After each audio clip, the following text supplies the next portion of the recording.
This is Hidden Killers with Tony Bruschi. Here now, Tony Bruschi. There was a window, brief, narrow. After nearly 36 years, Lyle and Erik Menendez stood closer than ever to the possibility of freedom. Not a commutation, not a headline-grabbing campaign, a real, lawful shot at walking out of the gates. We covered it right here. There were no more barriers, it seemed, at least for a little while. Of course, they were no longer the fresh-faced young men who stunned the world in the early 1990s. Their case, once a tabloid mainstay, had become institutional. Two men aging behind bars, quietly working towards redemption as the world moved on. But the legal tides, they shifted. And for the first time since their sentencing, the system agreed to take a second look. What followed wasn't just a parole hearing, it was a reckoning. And when it ended, that door slammed shut again. Not because of the murders, not entirely, but because of everything that came after. At least that's what the prison system is telling us. So, let's walk through it. Why did Lyle and Erik not succeed at walking out of prison as everyone thought they were going to last year, and then throughout this year, and then it just didn't happen? Let's go through it. It started as many late-stage appeals do, with timing. The brothers had filed a habeas petition years earlier, arguing for a new trial based on newly surfaced abuse allegations and documentation. At the center was a 1988 letter Erik had written to his cousin, hinting at what he claimed were years of SA at the hands of their father, Jose Menendez. The letter sat undiscovered for decades until it reemerged in 2018. There was also a separate allegation from Roy Rossellio, a former Menudo member. Remember the Menudo band? Who claimed he, too, had been abused by Jose. None of it had been part of the original trial record. The defense argued that these revelations, they had been presented to jurors in the 1990s. They could have been, or they could have supported a lesser conviction or even a hung jury if they had been presented. If you remember, we go all the way back. The first trial, some of it was. Some of it didn't even exist yet. But then the second trial, none of it got in. Okay? There's that aspect of it.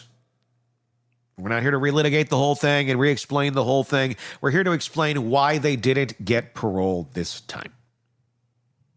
In September 2025, Los Angeles Superior Court Judge William Ryan issued a firm denial. He found that the evidence, while perhaps emotionally powerful, wouldn't have changed the verdict. It didn't prove imminent peril.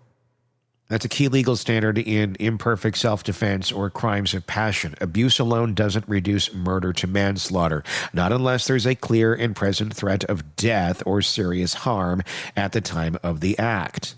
And Ryan concluded that the murders of Jose and Kitty Menendez by shotgun blasts in their living room were not acts of reactive panic. They were, in the court's view, planned executions. With the habeas petition denied, attention shifted to a different area, parole. And here, the story takes a turn. In May of 25, Los Angeles Judge Michael Jessic resentenced the brothers. Under California's evolving youth offender laws, which allow for second looks at life sentences handed down to offenders under the age of 26, he converted their punishment from life without parole to 50 years to life. That single ruling had changed everything. That meant after 35 years, the Menendez brothers were eligible to go before the California Parole or Board of Parole hearings immediately. It was their time. The hearings were scheduled for late August. They'd be held separately. Erik on the 21st, Lyle on the 22nd, each appearing by video from Richard J. Donovan Correctional Facility in San Diego. Do you want your name attached to a correctional facility? I'm curious. Let me know in the comments. It's like, we're going to name the building after you. What is it? A prison? It almost seems like a punishment.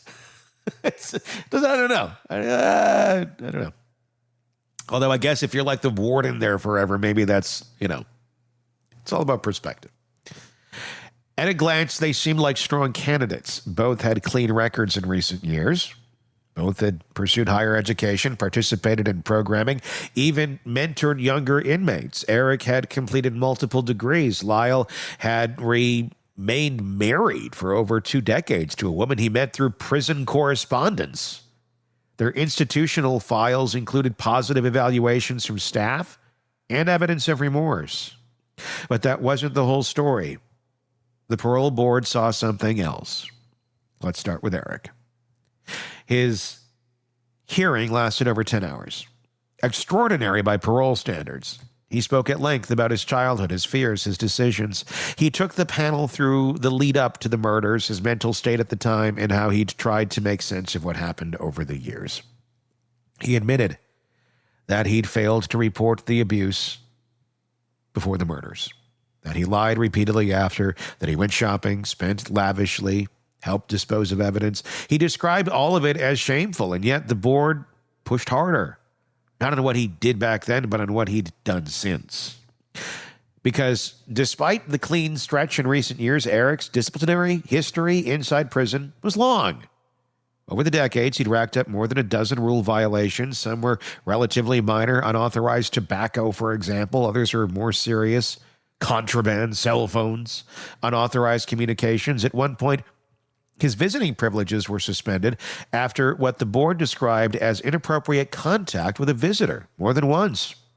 He was found to be circumventing institutional procedures, as they put it. To the parole board, these weren't harmless infractions. They were patterns, and patterns matter. When asked why he'd broken the rules, Erik said what many long-term inmates say, hopelessness. That back when parole seemed impossible, he reached for connection, not thinking about consequences. That the phone gave him a sliver of the freedom in a life otherwise stripped of it. But it wasn't enough for the board. One of the commissioners cut through. You're not here because of what you did in 1998. You're here because of what you've done in prison. Just like that, parole was denied. 3 more years, minimum. He'll be eligible again in 2028 unless he successfully petitions to advance the hearing, which California law allows if there's a significant change in circumstance. But those petitions are hard to win, especially in cases like this. The board was clear. He hadn't crossed the threshold of trust. Then came Lyle. His hearing was shorter, followed the same arc. He too expressed remorse. He too admitted to the lies, the selfishness, the failure to seek help in a way that could have prevented the killings. He talked about his journey, years of reflection, therapy, leadership roles in prison. He acknowledged his role in convincing Erik not to confess. He owned it. But once again, the board zeroed in on institutional behavior. Lyle had a contraband record, too, several cell phone infractions, unapproved communication, and something else. The board flagged what they described as ongoing impulsivity and underlying traits of manipulation.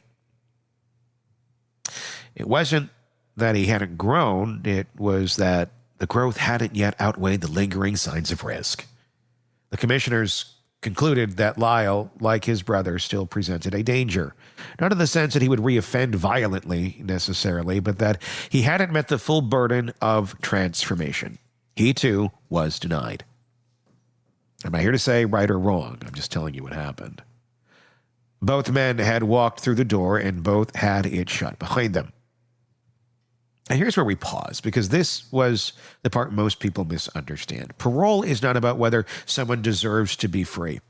It's not about whether they served enough time. It's about risk, pure and simple. The standard is whether the person, if released today, poses an unreasonable danger to public safety. In California, that burden is on the inmate. The presumption is not in their favor, even after decades. Even after good behavior. Parole boards look at conduct, insight, candor, support, networks, and release plans. They also look at past violations. And in high-profile cases, they look at them very closely. This wasn't a political decision, is what they're, trying to spin. The parole board is not the governor or the DA or whoever. It's an independent board. It wasn't about the notoriety of the crime. It was about whether two men, now in their 50s, had convincingly demonstrated that they had shed every trace of the entitlement, impulsivity, and deception that got them there in the first place. And in the board's eyes, they hadn't. And so the question becomes, what now? There are three possible paths forward.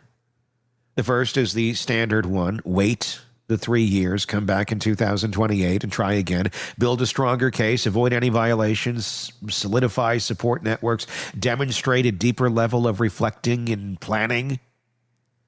The second path is to petition to advance. Under California law, an inmate who is denied parole can file for an early hearing if they can show a material change. New programming, new psychological insight, a meaningful reduction in risk. These petitions can be filed after 18 months, but the bar is high, especially for individuals with recent rule violations or lingering concerns about candor. The third path, clemency. Governor Gavin Newsom, or any governor after him, holds the power to commute a sentence.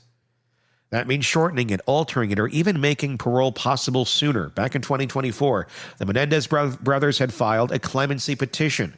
Newsom's office initially requested a comprehensive risk evaluation. But after the resentencing made them parole eligible, the governor suspended that process, letting the parole system take its course. Now that both have been denied, the clemency petition could theoretically be revived. But the political optics are challenging. Granting clemency in a double murder case, especially one involving wealthy perpetrators, complex family dynamics, and intense public scrutiny, would be a risk few governors would take lightly. There's also the appeal route. The September habeas ruling can be challenged in the California Court of Appeals, but the chances are slim. The appellate court will not reevaluate the facts. They will only consider whether the lower court made a legal error, and Judge Ryan's ruling was thorough. He acknowledged the abuse claims. He accepted them to an extent, but he found that they didn't change the core truth. The murders were premeditated. So the best, most likely shot the brothers have is to walk back into the parole room again, clean, consistent, and ready to convince the board that every red flag has been extinguished. And that might take time. The board isn't asking for perfection, but it is asking for certainty. For signs that Erik and Lyle Menendez, who existed in 1989 and in the decades after, no longer exist in any sort of meaningful way. The scary signs they were capable of doing what they did. That's the price of freedom. Not just time, but trust. And here's a deeper truth most people will miss. The murders of Jose and Kitty Menendez were always going to make parole difficult. But it was the years that followed, the cell phones, the rule breaking, the occasional minimization, that sealed the denials. It would have likely been this way for many other people as well. Because parole isn't about the worst thing someone's done. It's about whether they've become someone who would never do it again.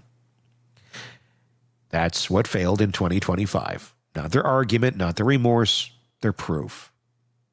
If another shot comes, it will be judged by what happens now, in silence in the day-to-day. Whether they follow every rule, whether they take responsibility in full, whether they let their transformation become undeniable, even though I think to many it already is. That's what the parole boards demand. And if ethical, should operate that way. Not transformation in theory, but transformation in evidence. And unless they can show it without loopholes, without excuses, without fallback patterns, then 2028 may look a lot like 2025. A door briefly open, quietly shut, or a door that opens to a new life.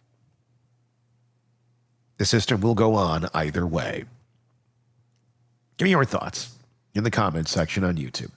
If you're not already there, search Hidden Killers with Tony Bruschi, and you'll find us on YouTube. Search that wherever you get podcasts as well. And press subscribe. Until next time, I am Tony Bruschi. We'll talk again. Want more on this case and others? Then press subscribe now and don't miss a moment of true crime coverage from Tony Bruschi and the Hidden Killers podcast.